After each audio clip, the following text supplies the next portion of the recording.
Bonsoir à tous. Les titres de ce journal. Le président de la République est en Chine. Après être passé à Amsterdam aux Pays-Bas, dans tous ces deux pays, les opportunités d'investissement en Guinée sont les messages clés du professeur Alpha Condé. Et puis 48 heures après la célébration de la Tabaski, la sécurité fait le bilan. 11 cas d'accidents sont identifiés avec 4 morts, dont un à Conakry. Enfin à Kankan, le grand carrefour Chérifoula vibre en ce moment de joie. L'objet n'est autre que la majestueuse danse Mamaya, un rendez-vous hautement culturel qui a lieu pendant les Tabaski. Encore une fois, bonsoir, bienvenue dans cette grande édition.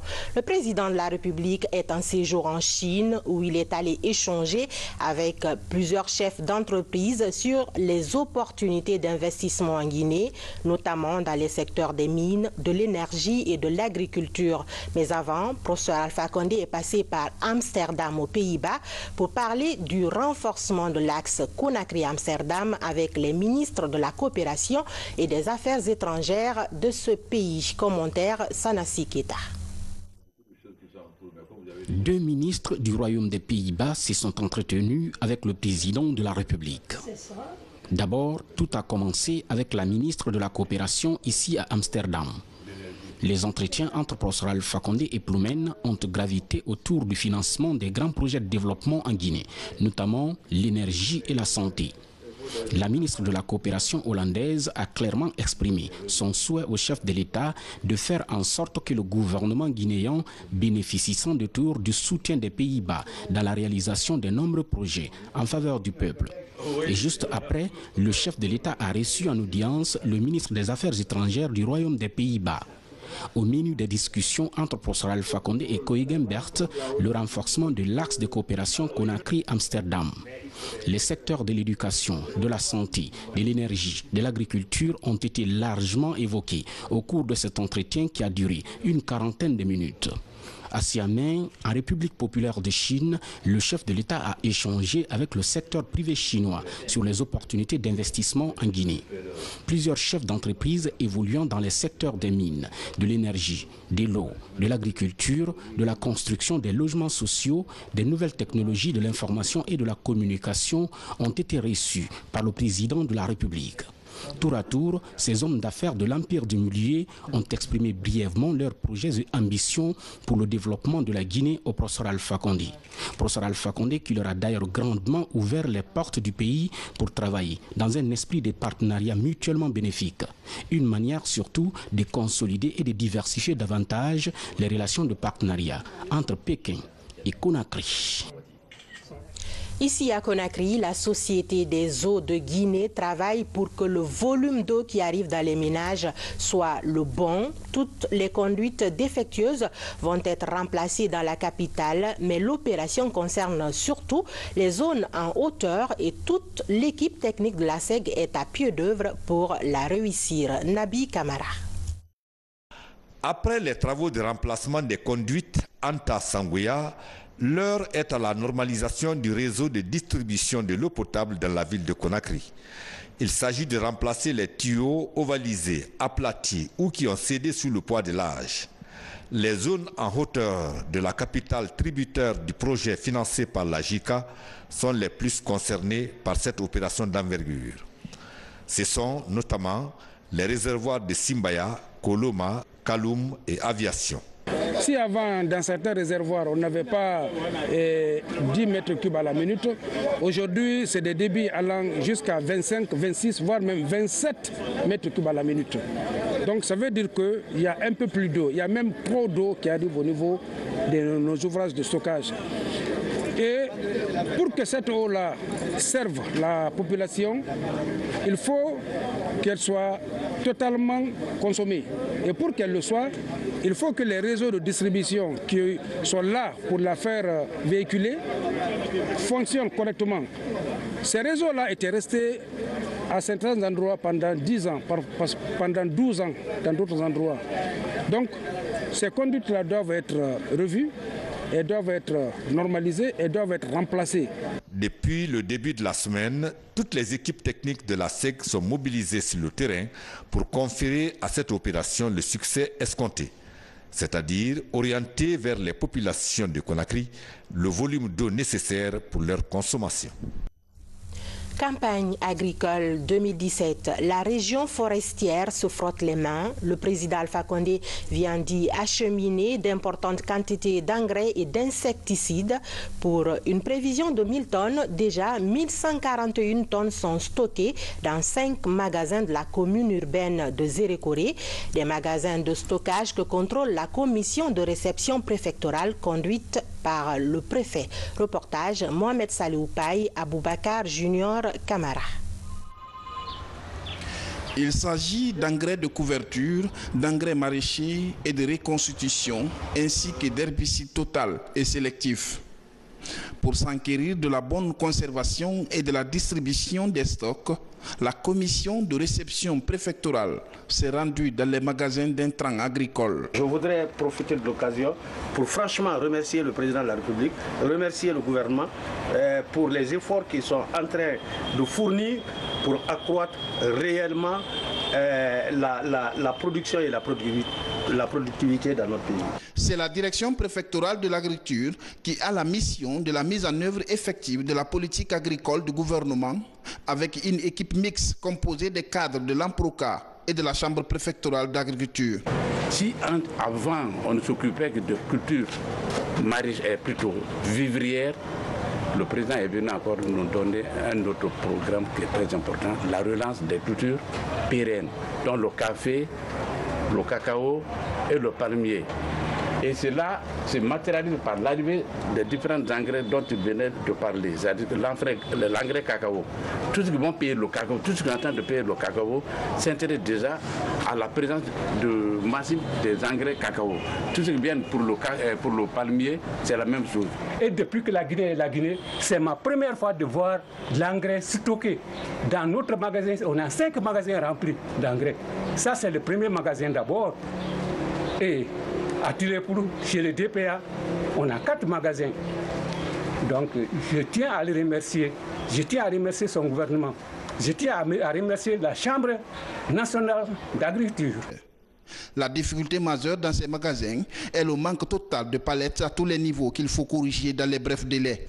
L'objectif est de lutter efficacement contre l'insécurité alimentaire. Je vous le disais dans les titres, 48 heures après la fête de la Tabaski, des accidents mortels sont signalés par le département de la sécurité. 4 morts dont un cas à Conakry, avec un total de 11 accidents sur l'ensemble du territoire national. Le mauvais comportement de certains conducteurs et le non-respect du code de la route seraient la cause de ces différents accidents. Maurice Sidibé nous fait le point. Pendant cette fête de l'Aïd el-Kébir, 11 cas d'accidents sont enregistrés, dont 3 cas mortels à l'intérieur du pays. Des accidents mortels dus essentiellement au mauvais comportement des conducteurs d'engins roulants. À Koya, au kilomètre 36, un enfant de 8 ans a été fauché par un taximètre qui ne s'est même pas arrêté, donc délit de fuite. Et cet enfant transporté à l'hôpital a succombé de ses blessures.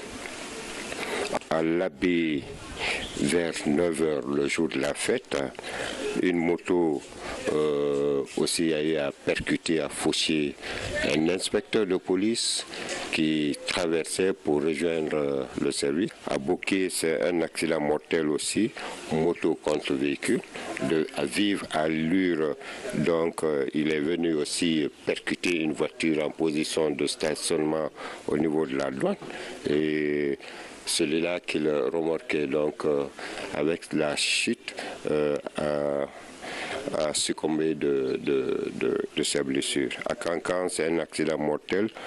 Une moto aussi qui a percuté une voiture en position de stationnement. Si vous constatez, généralement c'est les motos, les jeunes à vive allure dans des états d'ébriété manifestes qui viennent percuter des véhicules en position de stationnement.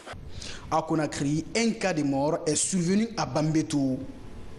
Au service des urgences de l'hôpital d'Onka, plus de 10 blessés sont admis à la traumatologie. Il y a eu un accident mortel à Bambeto et ça aussi c'est un enfant accompagné de sa mère qui traversait, qui a été fauché par une moto et cet enfant aussi a trouvé la mort. Il faudrait donc que les usagers le comprennent et le sachent qu'on parle de fait ou de non-fait. Il faudrait qu'on privilégie l'esprit civique, le comportement, le respect du code de la route.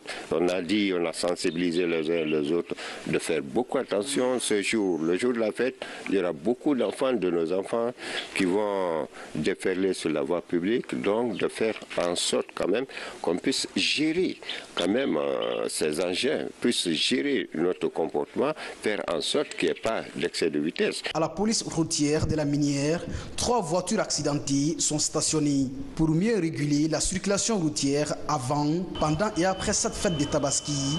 Plus de 1300 agents des CMS, des commissariats centraux et de la police routière ont été déployés sur le terrain.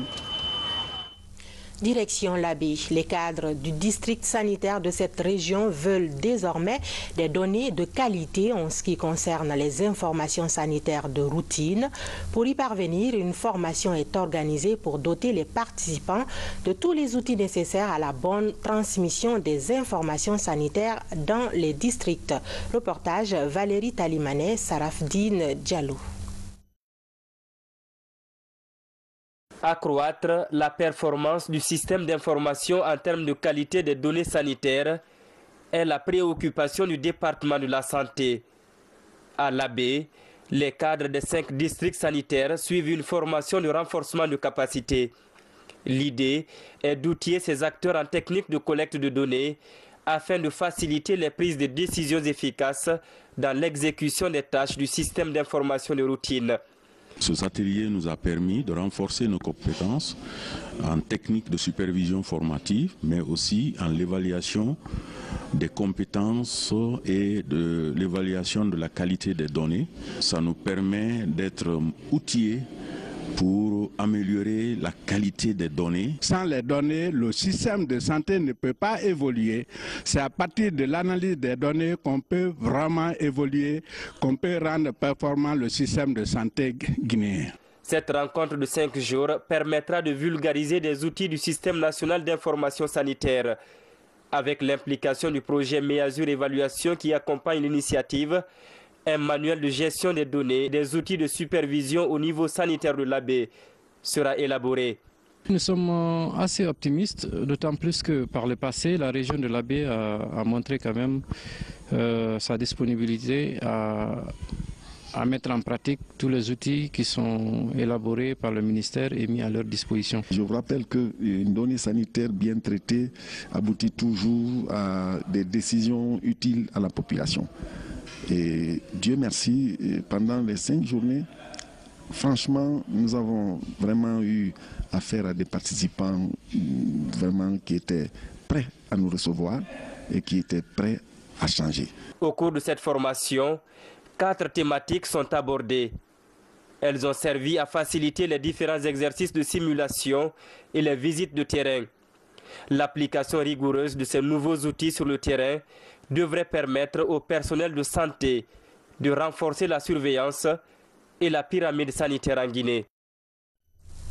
Et puis, pour une meilleure prise en charge des soins obstétricaux et néonataux d'urgence, le ministère de la Santé donne un important lot de kits d'accouchement et de césarienne à l'hôpital régional de Zérékoré. C'est le gouverneur de la région qui a présidé la remise officielle de ces kits devant servir à améliorer la qualité des soins de sa population. Reportage Mohamed Saloupaï, Moussa Bangoura. Ce don est destiné à l'hôpital régional de Zérékoré. Il est composé de 10 kits d'accouchement, de 3 kits de césarienne, de cartons de médicaments et de consommables. Ce don vient renforcer et faciliter la prise en charge des soins obstétricaux et néonataux d'urgence. participant ainsi à l'amélioration de la qualité des prestations de soins pour la population des Zérékoré en général et à la réduction de la mortalité maternelle et infantile en particulier. Voilà encore une des stratégies que le président a adoptées en rendant gratuits les actes obstétricaux, notamment la césarienne. Ça vient soulager le panier, n'est-ce pas, de la ménagère. Et ça permet aux couples de prendre en charge leurs problèmes de santé et d'autres problèmes aussi. Réjoui de ce don, l'autorité régionale invite les cadres sanitaires au respect de la gratuité de la césarienne et de l'accouchement dans les hôpitaux. La césarienne concerne la femme. Le processus d'accouchement concerne essentiellement la femme, puisque c'est vous femmes qui êtes plus nombreuses et c'est vous qui êtes les bénéficiaires des dons.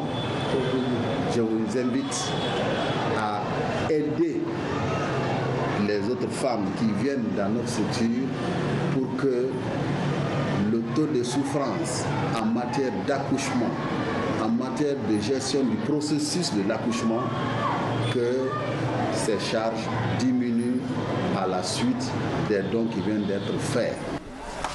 Les efforts du gouvernement de la Troisième République visent à éviter qu'une femme meure en donnant la vie. C'est la raison des multiples dons de médicaments et de consommables pour l'amélioration de la santé des populations de la région forestière. Quelques mois seulement après le lancement du projet Conakry, capitale mondiale du livre, les initiatives se multiplient. Nombreux sont les particuliers qui consacrent leur temps à la lecture, en offrant même des espaces de lecture au public, une manière pour eux de participer à ce rendez-vous annuel tout en instaurant la culture de la lecture dans notre pays. Bernard Tonguino. À Conakry, des initiatives privées sont aujourd'hui prises par Androa pour développer le goût de la lecture chez les populations. Au quartier Nongo, dans la commune de Ratoma, le couple Diallo a créé depuis 5 mois une bibliothèque dans son appartement, un espace privé ouvert au public. L'idée m'est venue d'une volonté de pallier un peu au manque de documentation et d'accès aux livres dont souffre la banlieue. Donc je pense que leur offrir un centre de lecture de cette nature à proximité d'eux, c'est une façon de les accompagner et de les inciter davantage à se donner à cette pratique qu'est vraiment la lecture. Dans cette bibliothèque, la diversité des documents permet à chacun d'y trouver le livre de son choix. Le lieu est fréquenté par les lecteurs de tous les âges. Nous avons tous eu intérêt à fréquenter ce centre parce que c'est un centre de formation, un centre de surformation. La fréquentation n'est pas limitée, c'est en fonction de votre temps. Donc c'est très important pour les professionnels. Vous pouvez quitter votre service.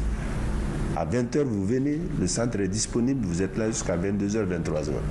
Je suis venu encore pour apprendre la lecture, à lire et pour bien me préparer pour l'avenir et pour l'ouverture de cette année. Autre initiative privée autour du livre, celle de la famille Ba au quartier Kobaya, en haute banlieue de Conakry. Depuis 2011, cet écrivain passionné du livre a transformé une partie de sa concession en bibliothèque. L'endroit sert de bréviaire à plusieurs jeunes lecteurs du quartier. En 2011, pour lire un livre, il fallait que le jeune quitte Kobaya, Lambaye jusqu'au centre franco-guinéen. Et le transport à l'époque était à 10 000 francs. Donc c'était très cher pour un jeune qui veut lire un livre. Alors je me suis dit que je peux créer un dispositif chez moi pour faciliter l'accès des jeunes aux livres. Ce qui a fait que, comme j'ai un peu d'espace, j'ai créé la bibliothèque, j'ai créé une salle de lecture, et puis j'ai créé une unité d'initiation à l'informatique. Et j'ai fait ça de façon gratuite. Pour faire la lecture ici, il faut se déplacer d'ici en ville. Maintenant, on a l'accès à une bibliothèque qui est tout près de nos moyens de dépenses. Je crois que ça nous va beaucoup et on le remercie beaucoup pour cela. Auteur de plusieurs documents scolaires, Malik Ba partage gratuitement son expérience littéraire avec plusieurs jeunes associations de la banlieue. Une manière pour lui de développer la culture de la lecture dans son entourage et faire du livre un patrimoine commun à exploiter. Voilà, si le cœur vous en dit, c'est pour la bonne cause. Hors de nos frontières, la 3e édition du programme Vacances sans excision a pris fin aux États-Unis d'Amérique. Une cinquantaine d'enfants de la diaspora guinéenne a suivi dans un camp les méfaits des mutilations génitales féminines. Une occasion également saisie par la branche américaine du comité interafricain pour enseigner aux plus jeunes nos mœurs et nos coutumes. On en sait un peu plus avec Fatoumata Samoura, notre correspondante basée à Washington. Américaine du comité interafricain. Après une semaine d'initiation et de découverte en campagne, ces enfants d'immigrants guinéens vivant aux États-Unis d'Amérique retrouvent leur quotidien. Un dîner de gala où parents, enfants et partenaires dégustent des mets succulents et de la bonne musique guinéenne concoctée par le couple Famoro et Missia Saranjoubati. L'occasion de prendre des engagements solennels. La première dame de Guinée équatoriale me charge de vous dire tout son engagement aux côtés de la branche américaine du comité interafricain et son adhésion et toutes les structures sous sa tutelle au programme Vacances sans excision. Même si les mutilations génitales féminines n'existent pas en Guinée équatoriale. En 3 ans, Vacances sans excision est devenue l'activité phare de la branche américaine du comité interafricain. À travers ce programme, le comité est parvenu à sensibiliser les communautés africaines de la métropole de Washington sur les conséquences de l'excision. Aujourd'hui, ce sont des communautés bien informées qui adhèrent à la lutte contre les mutilations génitales féminines. Je crois qu'il y a un tournant important que nous avons amorcé dans la lutte contre les mutilations génitales féminines. Et voir aujourd'hui que les enfants qui sont nés aux États-Unis ici, qui sont des Américains, mais qui sont d'origine guinéenne aussi, gardent à la fois les bonnes traditions guinéennes et les bonnes traditions américaines et se donnent la main avec les enfants de la Guinée pour que pendant les vacances, les parents soient sensibilisés à ce qu'il n'y ait plus d'excision. Fort du soutien des autorités américaines, le comité interafricain devrait multiplier les exploits sur le vaste chantier de défense et de promotion des droits des filles et des femmes. Cap sur Kankan avec sa majestueuse danse Mamaya, cette danse historique léguée par les aïeux qui a traversé le temps et les générations. Elle a lieu à chaque Tabaski et dure 3 jours avec de grandioses réjouissances et surtout de grandes retrouvailles entre fils du Bekandiamana et les ressortissants venant des 4 coins du monde. De nombreuses personnalités ont répondu présents à ce rendez-vous annuel hautement culturel placé cette année sous le parrainage de Kerfala Kamara KPC, PDG du groupe Guico Press. Suivez les échos de la première journée avec notre envoyé spécial Ansouman Toumani Kamara.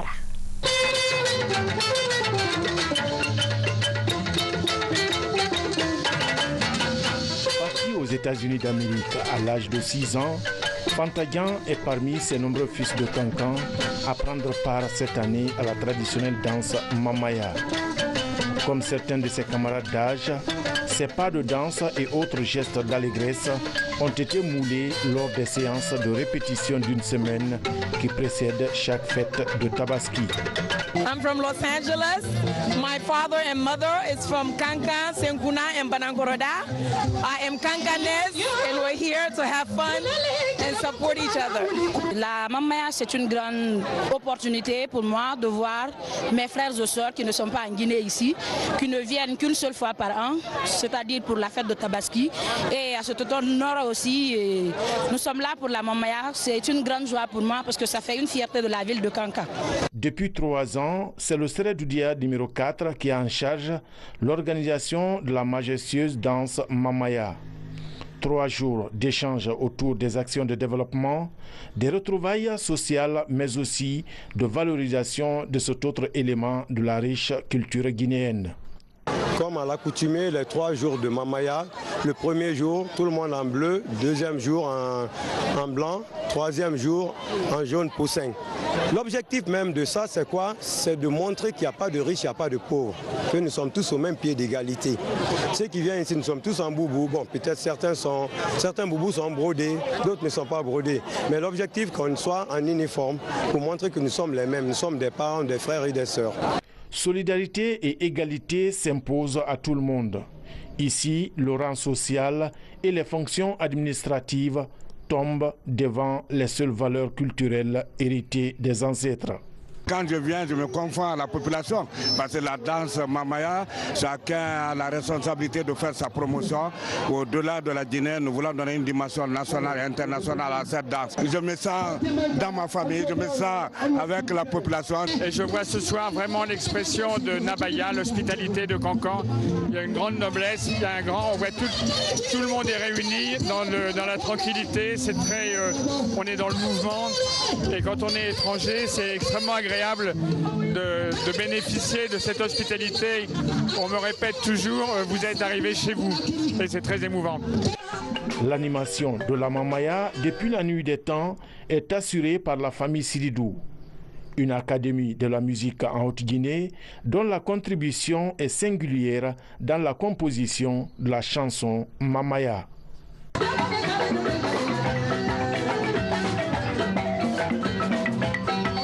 C'est tout pour ce journal. Grand merci à vous de l'avoir suivi. J'ai été très ravie de vous servir pendant ce week-end de fête. Je vous souhaite du plaisir en compagnie de nos programmes sur la RTG Coloma.